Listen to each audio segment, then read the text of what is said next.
Hello everyone, তোমরা সবাই কেমন আছো? আশা করি তোমরা সবাই ভালো আছো। আমিও খুব ভালো আছি, মানে আমরাও খুব ভালো আছি। দেখো, আমি আর মাম্মাম রেডি হয়ে নিয়েছি। ওর দাদার বার্থডেতে যাব, তো তার জন্য হ্যাপি বার্থডে তুমি বলবো। ও হ্যাপি বার্থডে টু ইউতে যাবো, তো তার জন্য দেখো রেডি হয়ে নিয়েছি। বলো তোমরা সবাই যাবে, বলো বলো তোমরা সবাই যাবে। বলো আমি তোমাকে নেবো না।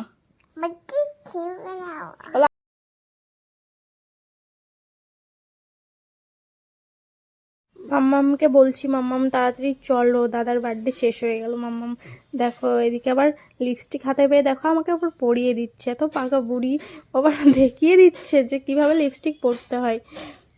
তারপরে লিপস্টিক পরানোর পরে দেন চলে গেলাম ওদের বাড়িতে। দেখো ওকে ওর হাতে ধরিয়ে দিয়েছি, বললাম কি মাম্মাম দাদাকে গিফটটা দাও, তো দিল দেখো। তারপরে ওর দাদা ওই আনবক্সিং করলো গিফট, তো আমি একটু ভিডিও করলাম। তো আমি জানো তো দেখিনি গিফট, তো ওর বাবাই কিনে নিয়েছিল। তারপরে দেখো রাধাকৃষ্ণের একটা ফটো দিয়েছে, খুব সুন্দর হয়েছিল আর ওর খুবই পছন্দ হয়েছিল। তো দেখো আমি একটু বললাম যে, তো রাধাকৃষ্ণের ফটোটা একটু 3D ছিল, তো ওই জন্য আরও সুন্দর লাগছিল। দেখো তো ওইভাবে ও দেখছিল। তারপরে বললাম কি একটু সামনের দিকে, তো বার্থডে বয় একটু আনন্দ করলো সবার সাথে। তারপর দেখো চলে গেল, আমরাও একটু চলে গেলাম।